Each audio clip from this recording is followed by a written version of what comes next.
এখন ঘড়িতে 7টা 20 আর আজকে একদমই রোদ ঝলমলে আকাশ। তোমাদেরকে নিয়ে চলে আসলাম সোজা ব্যালকানিতে। তো চলো ট্রেনকে এখন টাটা করে দেই। সুপ্রভাত বন্ধুরা, সকলকে জানাই রোদ ঝলমলে মিষ্টি সকালের শুভেচ্ছা। তোমাদেরকে দেখালাম এখন 7টা 20 মতো বাজে। তো সোনু উঠে পড়েছে, দুষ্টু এখনো ঘুমাচ্ছে, ডেকে তুলতে হচ্ছে কারণ দুজনকে স্কুল নিয়ে যাবো আজকে। আমি নয়, আজকে পম বাড়ি আছে, পম নিয়ে যাবে। তো পম অফিস গেলে এতক্ষণ রান্নাবান্না হয়ে যেত, যেহেতু অফিস যাচ্ছে না তো শুধু ওদের টিফিনটা রেডি করব, সকালের খাবারটা করব, তারপরে আস্তে আস্তে রান্নাবান্নাগুলো করব। তো তোমরা দেখতে থাকো সারাদিনে কি কি করি। করবো পমফ্রেট মাছ, কুমড়ো ভাজা, আর করব চাল কুমড়ো দিয়ে চিংড়ি মাছ। তাহলে এখন অনেকটাই কাজ, পম অফিস গেলে রান্নাবান্না এতক্ষণ হয়ে যেত। যেহেতু পম আজ অফিস যাচ্ছে না তো শুধু সকালের খাবারটা আর টিফিনটা রেডি করব, তারপরে রান্নাবান্নাগুলো স্টার্ট করবো। ওই জন্য 2 মিনিট কথা বলার সময় পেয়েছি তোমাদের সাথে। তো চলো। 6টা নাগাদ ঘুম ভেঙে গেছে, তো তারপর থেকেই মোটামুটি কাজকর্ম শুরু করে দিয়েছি। আর দেখো কুমড়ো ভাজা করে নিচ্ছি আর সেই সঙ্গে 4টে ডিম সেদ্ধ বসিয়ে দিয়েছি। আর এখন ওদের টিফিনটা রেডি করছি। তো দেখো একটু বাটার দিয়ে তার মধ্যে রসুন কুচি দিয়ে দিয়েছি, আর এখন একটা গাজর একটু কুচিয়ে নিচ্ছি ভালো করে একদম মিহিভাবে। আর তার মধ্যে দেখো পেঁয়াজ দিয়ে দিয়েছি, দিয়ে খুব সুন্দর করে একটু ভাজা ভাজা হয়ে আসলে গাজরটা দিয়ে দিচ্ছি। আজকে দেবো ওদের হাক্কা নুডলস, তো সেটা আলাদা করে আগে থেকেই সেদ্ধ করে রেখেছি। আর এখন 2 কাপ গ্রিন টি করে নিয়েছি চিনি ছাড়া। আসলে সকালটা চা ছাড়া যেন ঠিকঠাক শুরুই হয় না।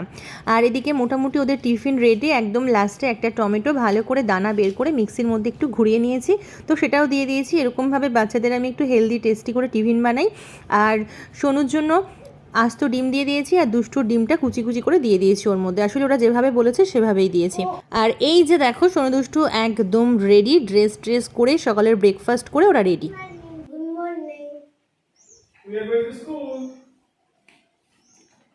8টা নাগাদ চলে আসে টোটো, 8:30 থেকে ওদের স্কুল। হ্যাঁ নিয়ে যাচ্ছি, যাও। আসলে যেদিন সোনু যায় সেদিন একটু তাড়াতাড়ি গোছানো হয়ে যায়, দুষ্টু গেলে একটু দেরি হয়, ঘুম থেকে উঠতে দেরি করে। তবুও এখন আগের থেকে দুষ্টু অনেকটাই ঠিকঠাকভাবে রেডি হয়ে নেয়। মোটামুটি বছরখানেক স্কুল যাচ্ছে, আর তবুও এখনও রোজ যেতে চায় না, 2-1 দিন বাদে বাদে 1-2 দিন স্কুল যায় আর 1-2 দিন রেস্ট নেয় বাড়িতে। তো এই যে সোনু চলে গেছে আর এখন দুষ্টু ছুটে চলে যাচ্ছে গাড়িতে। আস্তে আস্তে ওঠো। দুষ্টু যাওয়ার সময় লাগিয়ে দিল। দুজন এক জায়গায় হলেই খুনসুটি চলতেই থাকে সারাক্ষণ সারা দিন। টাটা শোনো, টাটা দুষ্টু, টাটা, সাবধানে যাও। ব্যাস এবার একটু নিশ্চিন্ত। তো পম আবার ওদের স্কুল দিয়ে বাড়ি চলে এসছে, এখন সকালের ব্রেকফাস্ট করছে। কালকে ভাত রান্না করার পর রাত্রিবেলায় দেখলাম যে অনেকটা ভাত রয়ে গেছে, তো জল দিয়ে রেখেছিলাম যে পান্তা ভাত খাবো বলে। তো আমার খুব ভালো লাগে ডিম সিদ্ধ আর আলু সিদ্ধ দিয়ে পান্তা ভাত খেতে। তো পম এখন পেঁয়াজ টিয়াজ দিয়ে আর একটু লঙ্কা ভাজা করে দিয়েছি, সেটাই এখন মাখাচ্ছে। আজকে একটুখানি অন্যরকম ব্রেকফাস্ট, আমার তো বেশ ভালোই লাগে।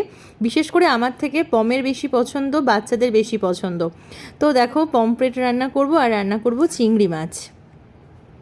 আর যখন রান্না করছিলাম ফেসবুক খুলে একটা জিনিস দেখে দারুণ খুশি হয়ে গেলাম, সেটা তোমাদের সাথে ধীরে ধীরে শেয়ার করব পরবর্তীতে।